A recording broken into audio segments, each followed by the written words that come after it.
তো বন্ধুরা, আর একটি নতুন ভিডিওতে বা ব্লগে সবাইকে স্বাগত জানাই। তো আজকেও আমরা একটা বাড়িতে একটা লং ব্লগ শুরু করছি, ঠিক আছে? মানে হরাইজন্টাল টাইপ, মানে ল্যান্ডস্কেপ ভার্সনে। তো দেখা যাক কত কী দেখানো যায় আপনাদের, ঠিক আছে? সকালবেলা এখন গুড মর্নিং সবাইকে। তো বন্ধুরা, সকালবেলা ভালোই রোদ্র উঠে গিয়েছে আজকে, কালকের থেকে ভালোই ফ্রেশ ওয়েদার। সকালবেলা দুবার চা খাওয়া হয়ে গেল। শীতকাল তো, শীতকালে চায়ের একটা আমেজই আলাদা। तो राधे राधे, हरे कृष्ण निताय गौर सीतानाथ प्रेमानंदे, हरि हरि बोल।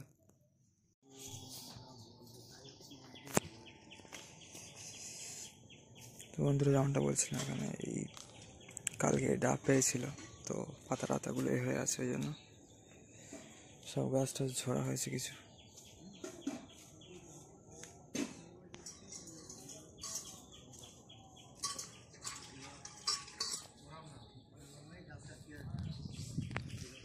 এবং আপনাদের পিছনের দিকটাও দেখিয়ে দিচ্ছি, ঠিক আছে? চলুন।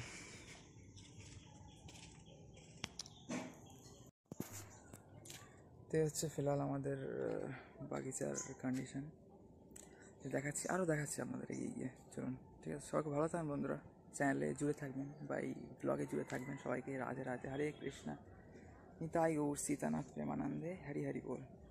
जय जय श्री राधे श्याम, जय श्री सीताराम, जय सिया राम, राधे राधे। তো এই হচ্ছে রাস্তা, এই হচ্ছে জায়গা। পুরো জায়গাটাই আপনাদের একটু হাইলাইট দিয়ে দেওয়ার চেষ্টা করছি, ঠিক আছে? এই হচ্ছে পুষ্করণীর রাস্তা আমাদের। বেশি ডিটেলে গিয়ে দেখিয়ে লাভ নেই, ওখানে গিয়ে আবার দেখাচ্ছি। এবং একজনকে বলা হয়েছিল পাতাগুলো নিয়ে যেতে, তো সেই জন্য ঘুরছে এখানে। এই যে এসব চারিদিকে পাতা পড়ে রয়েছে, কাল যেহেতু ডাব পাড়া হয়েছে। পুকুরে ওই পারে একজন আছে, তো বলা হয়েছে কিছু লোককে যাতে এগুলো ক্লিয়ার করে নিয়ে যায় পাতাগুলো আর কি। আর এই যে আমাদের সুন্দর এই বড় পুষ্করিণী, এবং এই হচ্ছে ছোটো পুষ্করিণী মাঝখানে, আর এই হচ্ছে বাগিচা। অনেকদিন আপনার ল্যান্ডস্কেপ ভার্সনে দেখানো হয় না, সেই জন্য ভাবলাম আজকে বানাই একটা ভিডিও বা লং ব্লগ। এবং এই হচ্ছে আমাদের সেই সুন্দর কুটিয়া, যেখানে কেউই থাকে না তেমন শো। আর এই হচ্ছে আমাদের এই পর্যন্ত হচ্ছে আমাদের জমিন, যেমনটা বলেছিলাম। আর এই হচ্ছে ছোট পুষ্করিণী, এবং এই হচ্ছে বড় পুষ্করিণী, ঠিক আছে? এই হচ্ছে ঘাট, যদিও এটা নষ্ট হয়ে গিয়েছে যেহেতু এইসব গাছপালা দিয়ে করা। এটা খেজুর গাছ কেটে, খেজুর গাছের আর কি কাণ্ড দিয়ে করা হয়েছিল এই ঘাটটা। আর ওই ঘাটটা তো নারকোল কাঠ দিয়ে করা হয়েছিল।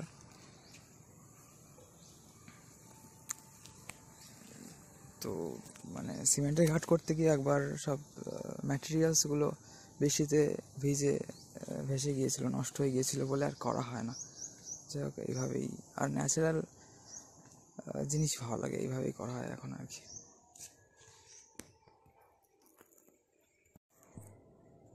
তো বন্ধুরা, এই হচ্ছে ফিলহাল কন্ডিশন। কি সুন্দর রোদ্দুর লাগছে।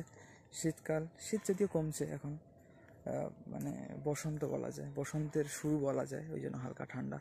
রোদ্দুর বেরোলে প্রচণ্ড হিট হয়ে যাচ্ছে, তারপর কিন্তু হালকা ঠান্ডা থাকছে, এবং রাত্রিরে ভালো রকম ঠান্ডা পড়ছে সকাল পর্যন্ত, ঠিক আছে? তো যাই হোক, রোদ্দুর তো আমাকে দেখে আপনারা হয়তো বুঝতে পারছেন যে রোদ্দুর কী লেভেলের হচ্ছে, আবার ঠান্ডাও কিন্তু সেই লেভেলেরই থাকছে। রাধে রাধে সবাইকে বন্ধুরা, হরে কৃষ্ণ। আর আমাকে নিয়ে বাগিচা পরিবেশ কিছুটা এরকম লাগবে। এটা রোদ্দুরের বিপরীতে বলে একটু আন্ডার এক্সপোজ হচ্ছে, এটা ওভার এক্সপোজ হয়ে যাবে যেহেতু রোদ্দুরের ফ্রন্টে আছি আমি।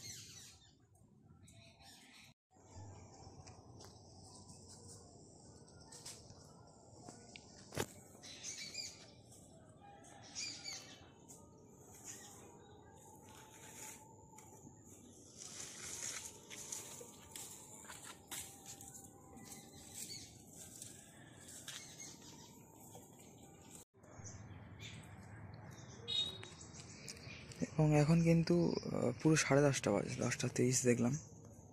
এবং আমাদের এই সাইড থেকে দেখলে কিন্তু এইরকম লাগবে কিছুটা, আমাদের বাড়ির একদম যদি উত্তর দিকটা দেখা কিছুটা এইরকম লাগবে, ঠিক আছে। এখানে একটা পেয়ারা গাছ আছে এবং আরও অনেক কিছুই বসিয়েছি। এখানে 3টে লেবু গাছ একদম মানে খুব ছোটো ছোটো হয়েছিল, ওটা 3টে লেবু গাছ, 3টে পেঁপে গাছ বসিয়েছি এখানে। আর সব বিভিন্ন গাছ রক্ষণাবেক্ষণ করা হয়। এই হচ্ছে আমাদের মাঠের দিক থেকে এলাম। আগেরবার তো এই দিক দিয়ে গিয়ে দেখালাম আপনাদের। তারপর এখানে আছে কিছু এই যে কাঁঠাল গাছ আছে 5টা, এই 1 2 3 4 এই যে 5।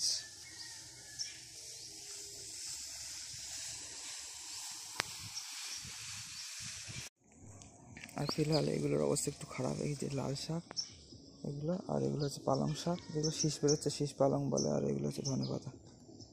তো যাই হোক, ধনেপাতাগুলো ভালোই হয় এমনি, কারণ ধনেপাতাতে খুব একটা পোকা টোকা লাগে না, কীটনাশক ছাড়াই কিন্তু বেশ ভালো হয়। এমনি পাতাগুলো দেখে আপনারা বুঝতে পারবেন যে কিন্তু ভালো হচ্ছে বেশ। সেই তুলনায় কিন্তু এখানে লাল শাকগুলো হচ্ছে না, পালং শাকগুলো মোটামুটি রয়েছে এবং তাজা রয়েছে মোটামুটি, ঠিক আছে, অসুবিধা নেই খুব একটা। এটাই তো বন্ধুরা, সবাইকে যাই হোক রাধে রাধে, হরে কৃষ্ণ। আর এই দুটো আমার আলাদা করে যত্ন করে রাখা দুটো পেয়ারা গাছ এখানেই হয়েছিল, আমি একটু সার মাটি টাটি দিয়ে জল টল দিয়ে রেখে দিয়েছি আর কি।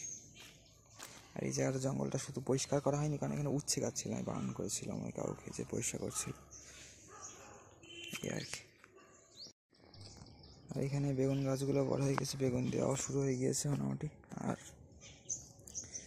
আগে যে কাউ কাজ করতো সেই কাঁঠাল গাছগুলো বসিয়েছিল, যাই হোক কটা বসিয়েছিল খেয়াল নেই, মানে 5টা বেঁচে আছে, 1 2 3 4 5টা, ঠিক আছে। যাই হোক, আপাতত এটাই, পরেও দেখাচ্ছি ব্লগ কতদূর কন্টিনিউ করা যায়, দেখা যাক বন্ধুরা, ঠিক আছে। সবাইকে রাধে রাধে, হরে কৃষ্ণ। আর এই হচ্ছে আমাদের বাড়ির উত্তর দিক থেকে দেখতে গেলে এরকম। আমাদের বাড়ির উত্তর সাইডটা বা উত্তর থেকে দক্ষিণের দিকে দেখলে আর কি এরকম।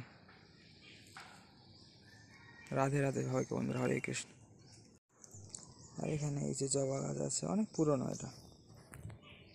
তারপর এখানে 3 4টে এখানে গাছ করা হয়েছিল, যেমন গন্ধরাজ, জবা, তারপর আরও কিছু আছে হয়তো, টগর হয়তো, বা যাই হোক।